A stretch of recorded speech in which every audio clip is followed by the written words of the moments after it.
दोस्तों, मोदी सरकार को जगाने के लिए और जवाबदेही तय करने के लिए दिल्ली में जो युवा आंदोलन चल रहा है, कॉकरोच जनता पार्टी का जो आंदोलन चल रहा है, उसे लेकर बॉलीवुड के बहुत सारे कलाकारों का समर्थन आया है, लेकिन कई अब भी चुप हैं। पुलिस एक्शन के बाद कोई ज्यादा रिएक्शन सामने नहीं आया है। ऐसे में अमिताभ बच्चन का एक बयान काफी चर्चा में आ गया है। दिल्ली में पुलिस के एक्शन को लेकर, आंसू गैस के गोलों को लेकर और पुलिस की कार्रवाई को लेकर अमिताभ बच्चन का गुस्सा आपको दिखाएंगे। पहले बात करते हैं कि नसीरुद्दीन शाह ने बेहद गुस्से में पीएम मोदी को और मोदी सरकार को क्या बोल दिया है। जनता के मुद्दे उठाने में, सरकार से सवाल पूछने के मामले में, आंख में आंख डालकर बात करने के मामले में नसीरुद्दीन शाह एक ऐसे कलाकार हैं, ऐसे अभिनेता हैं जो बेबाकी से अपनी बात रखते हैं। इस बार भी मोदी सरकार को उन्होंने आईना दिखाया है। क्या बोला है, क्या वीडियो जारी किया है, जरा सुनिए। आदाब, नमस्कार। मैं नसीरुद्दीन शाह दो बातें अर्ज करना चाहता हूं आप सबसे। पहली बात तो ये कि अगर एक जाहिल इस मुल्क की रहनुमाई करे तो उसका दिल यही चाहेगा कि पूरा मुल्क उसी की तरह जाहिल, ना समझ, ना काबिल और बेरहम बने। अभिनय के दो अलग अलग कोर्स राष्ट्रीय नाट्य विद्यालय और पूना फिल्म इंस्टीट्यूट में पूरे करने के बावजूद मैंने अभिनय के बारे में सबसे ज्यादा जो सीखा है वो उन बच्चों से, उन तालिब इल्म से जिन्हें सिखाने की कोशिश मैंने की है। मेरी पूरी हमदर्दी उनके साथ है। मैं उन्हें हजार हजार हर सांस के साथ दुआएं देता हूं और हर टीचर्स डे पर उन्हें सलाम करता हूं। इस वक्त मेरा दिल भी भरा हुआ है और मैं गुस्से से खौल भी रहा हूं ये देखकर कि हमारे इन बच्चों के साथ किस तरह जुल्म का बर्ताव किया जा रहा है उन गुंडों के हाथों, जो मुझे अमेरिका के आइस एजेंट्स की याद दिलाते हैं, मुंह पे नकाब लगाए हुए, हाथ में डंडा लिए हुए। कभी अपने बच्चों के बारे में भी सोचा करो और ये भी सोचो कि तुम्हारा अंजाम तुम्हें भी एक दिन मिलेगा जरूर। इन सब बच्चों से मैं कहना चाहता हूं कि हिम्मत ना हारें।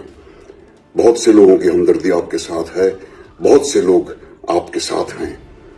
आप लड़ते रहें। मुझे हमारे मुल्क की युवा पीढ़ी से हमेशा उम्मीद रही है और अब वो उम्मीद और उजागर हो गई है। आप लोग अपनी लड़ाई लड़ते रहें, हम सब आपके साथ हैं।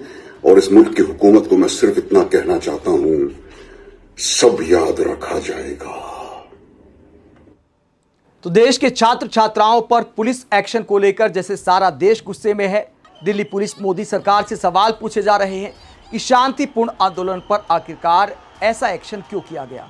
तो नसीर साहब ने भी पीएम मोदी को आईना दिखाया है, बहुत हार्ड शब्दों का इस्तेमाल किया है।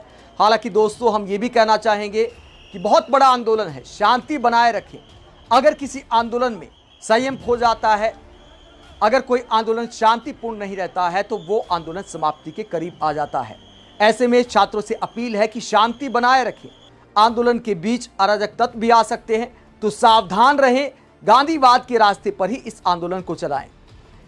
नसीरुद्दीन शाह के अलावा इस पूरे मामले को लेकर एक्टर अतुल कुलकर्णी क्या कहते हैं, वो भी बड़े भावुक हो गए। एक कविता उन्होंने लिखी, उसके बाद अमिताभ बच्चन का एक बयान भी आपको दिखाएंगे।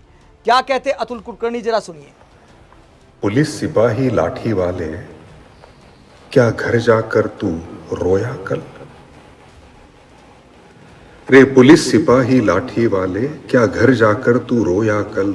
रे सांसद मेरी संसद वाले, क्या घर जाकर सो पाया कल? मैं कल रोया खून के आंसू, ना मैं सोया किसको कोसूं?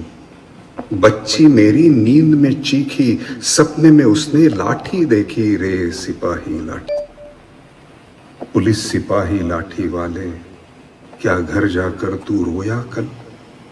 रे सांसद मेरी संसद वाले, क्या घर जाकर सो पाया कल? आंखों में आंसू सबके लिए, मुझे चाहिए वो सरकार। हाथ कपकपाते सबके लिए, मुझे चाहिए वो सरकार। मैं तो सीमा के अंदर हूं, झप्पी क्यों है सीमा पार? सबके लिए आंखों में आंसू, मुझे चाहिए वो सरकार। रे सांसद मेरी संसद वाले, क्या घर जाकर सो पाया कल? ट्रोलियां मुझको देने वाले, ट्रोलियां मुझको देने वाले सहचर हो तुम साथी भी। भारत माँ की कोख से जन्मे मैं भी, तू भी, ये भी, वो भी। लेकिन हाँ रे सांसद, मेरी संसद वाले, क्या घर जाकर सो पाया कल? रे पुलिस सिपाही लाठी वाले, क्या घर जाकर तू रोया कल? तो देश की बहुत बड़ी आबादी का दर्द महसूस होता है अतुल कुलकर्णी की इन पंक्तियों में, जो दिल से निकली है, लेकिन क्या सरकार के दिल तक पहुंच पाएंगी? और क्या उन कलाकारों के ज़मीर को जगा पाएंगी, उनमें हिम्मत जगा पाएंगी जिन्हें जनता ने बहुत प्यार दिया? जनता के प्यार ने किसी को बादशाह बनाया, किसी को दबंग बनाया, किसी को शहंशाह बनाया, लेकिन क्या जनता के दिलों पर आज भी वो राज कर रहे हैं? 2014 से पहले जो खुलकर बोला करते थे और दिल्ली हिंसा पर भी बोला था, दिल्ली में पुलिस एक्शन पर भी बोला था, अमिताभ बच्चन का एक ट्वीट सामने आया, शशि थरूर ने रिपोस्ट किया था कांग्रेस सांसद ने, तो मुझे यकीन नहीं हुआ कि क्या वाकई अमिताभ बच्चन ने बोला है, क्योंकि आज के हालात पर एकदम फिट बैठता है। अमिताभ बच्चन का ट्वीट आप देख सकते हैं। दिल्ली में पुलिस के एक्शन को लेकर अमिताभ बच्चन का ट्वीट चर्चा में आ गया है। वो कहते हैं कि दिल्ली में जो हुआ, जिस तरह हालात को अनफोल्ड किया गया, तो मैं काफ़ी दर्द में हूँ, हॉरिफाइड हूँ, यानी भयभीत हूँ, ये देखकर कि जिस तरह टीयर गैस का इस्तेमाल किया गया, वोटर कैनन का इस्तेमाल किया गया शांतिपूर्ण प्रोटेस्ट करने वालों पर। तो अमिताभ बच्चन दिल्ली में प्रोटेस्ट करने वालों पर वोटर कैनन के इस्तेमाल को लेकर, टीयर गैस के इस्तेमाल को लेकर गुस्से में हैं। लेकिन दोस्तों आज नहीं है, ये 2026 की बात नहीं है। उसके बाद मेरी नज़र डेट पर जाती है। शशि थरूर ने जो रिपोस्ट किया था 12:04 दिसंबर 24, 2012, जब पीएम मोदी देश के प्रधानमंत्री नहीं थे, कांग्रेस की सरकार थी, तब प्रोटेस्ट करने वालों पर जो पुलिस एक्शन हुआ था, टीयर गैस का इस्तेमाल हुआ था, पानी की बौछारों का इस्तेमाल किया था, जब निर्भया कांड हुआ था और दिल्ली की महिलाएं, दिल्ली की पब्लिक, देश की पब्लिक दिल्ली की सड़कों पर उतरी थी, तो उस वक्त की कांग्रेस सरकार ने जो पुलिस एक्शन किया था उसके खिलाफ अमिताभ बच्चन ने खुलकर आवाज उठाई थी। लेकिन आज भी ऐसी ही तस्वीरें दिल्ली की सड़कों से सामने आई। लेकिन अमिताभ बच्चन जिस दिन इस्तेमाल हो रहा था टीयर गैस का, उस दिन का पोस्ट भी आपको दिखाता हूं कि अमिताभ बच्चन ने क्या लिखा। अमिताभ बच्चन ने कहा कि खेल समाप्त हो गया पर काम चल रहा है। अमिताभ बच्चन की इस पोस्ट के मायने क्या हैं? ये पोस्ट पढ़कर मुझे लगा कि शायद जो 20 जुलाई को हुआ उस पर ही लिखा गया है कि खेल समाप्त हो गया, यानी मैच समाप्त हो गया पर काम चल रहा है, यानी संसद मार्च समाप्त हो गया लेकिन आंदोलन अभी भी चल रहा है। क्या अमिताभ बच्चन ने इसलिए लिखा था रात को करीब 3 बजे कि खेल समाप्त हो गया पर काम चल रहा है? क्या इशारों में अब भी अपने दिल का दर्द लिख पा रहे हैं? क्योंकि अच्छे इंसान है, इस बात में कोई दो राय नहीं कि हम नहीं कहते कि अमिताभ बच्चन के दिल में दर्द नहीं है। अगर दर्द नहीं होता तो 2012 में भी नहीं बोलते। जनता के मुद्दों पर कांग्रेस की सरकार में खूब आवाज उठाई, लेकिन मोदी सरकार में जैसे ही सरकार को लेकर कुछ बोला जाता है या जनता के हित में सरकार से सवाल किया जाता है, उसके बाद ट्रोलिंग का खेल शुरू हो जाता है। तो बड़े बड़े नायकों को उस खेल से डर लगता है। अब पहले वाली सरकारें कहां हैं जो सवाल उठाने पर भी सम्मान किया करती थी, दुश्मन नहीं मानती थी, आपको देशद्रोही नहीं कहा जाता था, टुकड़े टुकड़े गैंग में नहीं जोड़ा जाता था, आपको जॉर्ज सोरोस का एजेंट नहीं बताया जाता था। तो वो दिन बीत गए हैं, इसीलिए शायद ऐसा इशारों में लिखा जा रहा है या फिर अमिताभ बच्चन ने इत्तेफाकन ऐसा ट्वीट किया है, ये तो अमिताभ बच्चन बता सकते हैं। लेकिन 2012 का जो पोस्ट है अमिताभ बच्चन का, जो अमिताभ बच्चन ने दिल के दर्द और भय की बात की थी टीयर गैस को लेकर, उसे लेकर अब पब्लिक क्या कहती है, वो ट्वीट अब वायरल हो रहा है। और सौरभ इसे लेकर क्या कहते हैं? 2012 में सरकार टीयर गैस चलाती थी तो बच्चन साहब को बहुत बुरा लगता था। अब चाहे बच्चे पिटते रहे, बच्चन साहब मजाकिया ट्वीट करते रहते हैं। इसके बाद वरिष्ठ पत्रकार आरफा खानम शेरवानी कहती हैं, सोचिए अगर बच्चन साहब ने 2012 में मनमोहन सरकार नहीं बल्कि 2026 में मोदी सरकार के लिए लिखा होता, सदी के महानायक नहीं सदी के महा डरपोक निकले ये तो। इसके बाद राजनीतिक दल भी इसे लेकर रिएक्शन दे रहे हैं। झारखंड मुक्ति मोर्चा ने क्या लिखा है? सदी के महानायक का बड़ा बयान 14 साल पहले।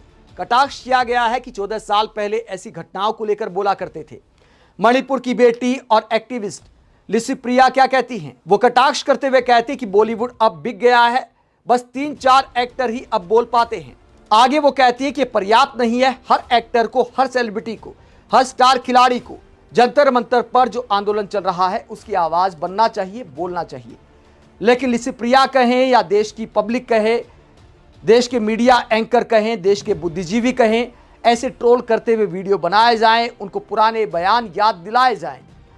वो कहावत लागू होती है कि बापू के 3 बंदर बन गए हमारे बॉलीवुड कलाकार। ज़्यादातर एक आध बोलने की हिम्मत जुटा पाता है, वरना इशारों में कुछ लोग लिखते रह जाते हैं या दिल के दर्द को दिल में ही दबा लेते हैं। आप इस पूरे मसले को लेकर क्या सोचते हैं? कमेंट बॉक्स में अपनी राय जरूर दें। साथ ही चैनल को सब्सक्राइब भी करें। नमस्कार।